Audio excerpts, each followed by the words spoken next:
दोस्तों नमस्कार, बहुत बहुत स्वागत है आपका बिकम फ्लैशिंग एक्सपर्ट में। अगर आप भी मोबाइल सॉफ्टवेयर से जुड़ा काम करते हो या फिर काम कर रहे हो तो कभी ना कभी आपको ये समस्या आई ही होगी। जैसे कि अगर आप किसी फ़ोन की फ्लैशिंग कर रहे हो, किसी फ़ोन की अनलॉकिंग कर रहे हो, किसी फ़ोन का बूट लोडर अनलॉक कर रहे हो, किसी का एमआई अकाउंट हटा रहे हो या फिर किसी का सैमसंग अकाउंट हटा रहे हो, तो उस केस में सबसे पहले तो अपने फ़ोन के सीपीयू के अकॉर्डिंग अपने पीसी में या फिर अपने लैपटॉप में यूएसबी ड्राइवर इंस्टॉल करना होता है। अब आपने सैमसंग का, ओप्पो का, वीवो का कोई भी फ़ोन अनलॉक करना है तो यूएसबी ड्राइवर तो रहना ज़रूरी है। आपने ड्राइवर भी बहुत ही अच्छे से इंस्टॉल कर लिया है, लेकिन उसके बाद भी जब आप फ़ोन कनेक्ट करते हो तो वहाँ पे एक एलो मार्क दिखाई देता है, जिससे फ़ोन कनेक्ट होने के बाद भी आपकी अनलॉकिंग, फ्लैशिंग जो भी कुछ करते हैं आप होता नहीं है। तो उस केस में आपको क्या करना होता है? उस केस में आपको अपने लैपटॉप में disable driver signature enforcement on करना पड़ता है, तब जाके वो डिसेबल ड्राइवर सिग्नेचर ऑन होने के बाद वो जो एलो मार्क है वो हट जाता है और आपको कोई समस्या नहीं आती है और आप फ़ोन कनेक्ट करके अपना प्रॉब्लम जो एफआरपी है करनी है या फिर जो भी कुछ करना है आप सॉफ्टवेयर से जुड़ा वो कर पाते हो। तो आज हम यही सीखेंगे कि आप विंडोज़ 10 में और विंडोज़ 11 में बहुत ही ईज़िली बिना सेटिंग में गए, बिना किसी ताम-झाम के आप अपने लैपटॉप में या फिर अपने पीसी में विंडोज़ 10 या फिर विंडोज़ 11 में डिसेबल ड्राइवर सिग्नेचर एनफोर्समेंट कैसे इनेबल या फिर डिसेबल कर सकते हो, चलिए मैं आपको बताता हूँ। तो दोस्तों इस तरीके का ये दिखता है। अब आपको मैं एक इमेज दिखा रहा था लेकिन अब आपको रियल दिखाऊँगा। इसको मैंने कर दिया कट। अब करना क्या वो समझिए, ठीक है? देखिए मैं आपको एक बार समझा भी देता हूँ। अगर आप दिस पीसी पे जाते हो, राइट क्लिक पे क्लिक कर देते हो और मैनेज बटन पे क्लिक कर देते हो, ठीक है? मैनेज बटन पे जब क्लिक आपने कर दिया तो अब क्या खुलेगा? डिवाइस मैनेजर खुलेगा।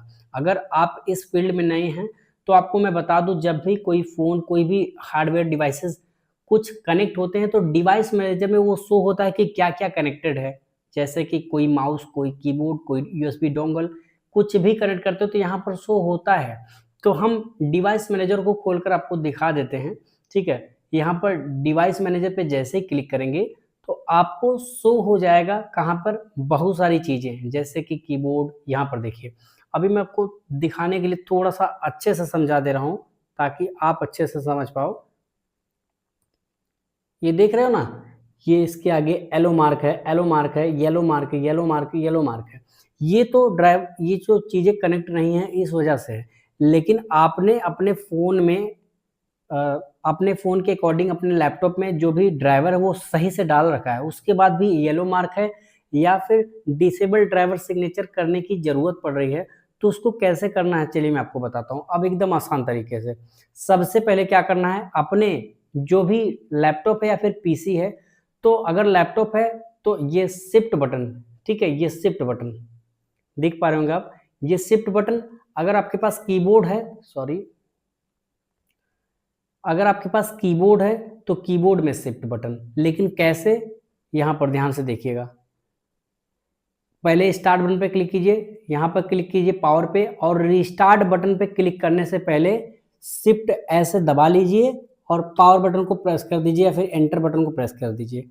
जैसे ही आपके ये लैपटॉप की या फिर आपके कंप्यूटर की स्क्रीन ब्लैंक हो और जब ब्लैंक होकर खुलने लगे, आपको छोड़ देना शिफ्ट की को। बस, अब आप आ चुके हैं इस वाले सेक्शन में। आपको ना तो सेटिंग में जाना हुआ, ना तो आपको कहीं पर भी जाने की ज़रूरत नहीं पड़ी। आपने सिंपल यहाँ पर आ गए हैं तो सिंपली वॉल्यूम डाउन से नीचे जाना है और क्लिक करना है ट्रबल शूट पे। ट्रबल शूट पे क्लिक करने के बाद पावर बटन को प्रेस कर देना है। अब आपको 2 ऑप्शन दिखेंगे, रीसेट दिस पीसी और उसके बाद लिखा हुआ है एडवांस ऑप्शन। तो हम वॉल्यूम डाउन से नीचे चले जाएँगे या फिर नीचे वाली एरो से नीचे चले जाएँगे और एडवांस ऑप्शन पे जाकर एंटर बटन को प्रेस कर देंगे। अब आपको यहाँ पर कुछ ऑप्शन दिखेंगे लेकिन हमें जो ऑप्शन है वो सेलेक्ट करना है डाउन बटन क्लिक करके स्टार्टअप सेटिंग्स का और एंटर बटन को प्रेस कर देना है। अब इस तरीके का इंटरफेस आने देते हैं और जैसे रिस्टार्ट लिखा हुआ है यहाँ पर या तो इस पे या तो एंटर बटन से रिस्टार्ट पे क्लिक कर देना है। बस इतना करते ही आपका जब लैपटॉप खुलेगा तो इस बार इस वाले ऑप्शन में खुलेगा या फिर इस वाले ऑप्शन आपको दिखाई देगा। देखिए मैं आपको दिखाता हूँ और थोड़ी ही देर में, ये मेरे बैटरी का एरर है, कोई दिक्कत नहीं है। ठीक है, इस तरीके से आपका लैपटॉप खुल जाएगा। अब पूछ रहा, यहाँ से बोल रहा है यूज नंबर की और फंक्शन की। यहाँ से जो F1 F2 F9 तक F11 F12 तक जो की होती है उसको फंक्शन की बोलते हैं, और नंबर की ये वाली होती है। तो आपको क्या करना है, यहाँ से नंबर वाइज 1 2 3 4 5 6 7, 7 नंबर पे है ड्राइवर डिसेबल सिग्नेचर एनफोर्समेंट। ठीक है, डिसेबल ड्राइवर सिग्नेचर एनफोर्समेंट है, तो आपको या तो F7 दबा देना या तो 7 नंबर बटन दबा देनी है।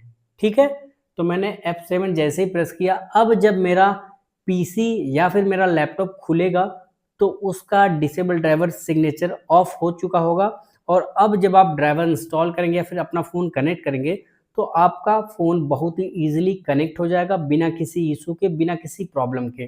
तो होपफुली आपने एकदम स्टेप बाय स्टेप तरीके से सीखा, जाना कि कैसे आप अपने लैपटॉप में, चाहे उसमें विंडोज़ 10 इंस्टॉल हो या फिर विंडोज़ 11 इंस्टॉल हो, बहुत ही ईजिली बिना सेटिंग में गए, बिना इधर-उधर गए, एकदम शॉर्टकट तरीके से अपने लैपटॉप में या फिर अपने कंप्यूटर में disable driver signature enforcement on कर सकते हैं। तो होपफुली आपको सारा कुछ पता लग गया होगा। आपको वीडियो कैसी लगी कमेंट करके बताओ। मैं ये नहीं बोल रहा हूँ कि आप मेरे चैनल को सब्सक्राइब कर लो, लेकिन वीडियो कैसा लगा कमेंट करके बताओ। क्या ऐसी चीज़ें हैं जो मैं आपको डिटेल में कवर करके दे सकता हूँ, और मुझे क्या चीज़ें हैं जो अपने वीडियो से हटा देनी चाहिए, जैसे कि कोई स्लैंग, कोई बात या फिर कुछ ऐसी चीज़ जो मुझे नहीं बोलनी चाहिए। अगर आप लोग कमेंट करेंगे, आप लोगों का फीडबैक अच्छा रहा तो मैं उस वीडियो को या फिर उस वीडियो से जो प्रॉब्लम होगी या फिर जो आपको लगता है कि ये प्रॉब्लम है या फिर प्रॉब्लमेटिक चीज़ें हैं उसको मैं हटा दूँगा। तो दोस्तों, आपके मैं एक-एक फीडबैक को, आपके एक-एक कमेंट को पढ़ता हूँ, और आप बिना सोचे कमेंट कर दिया कीजिए। तो होपफुली आपको ये वीडियो पसंद आया होगा। वीडियो पसंद आए तो लाइक करना, वीडियो पसंद ना आए तो डिसलाइक कर देना, कोई प्रॉब्लम नहीं। Thanks for watching this video.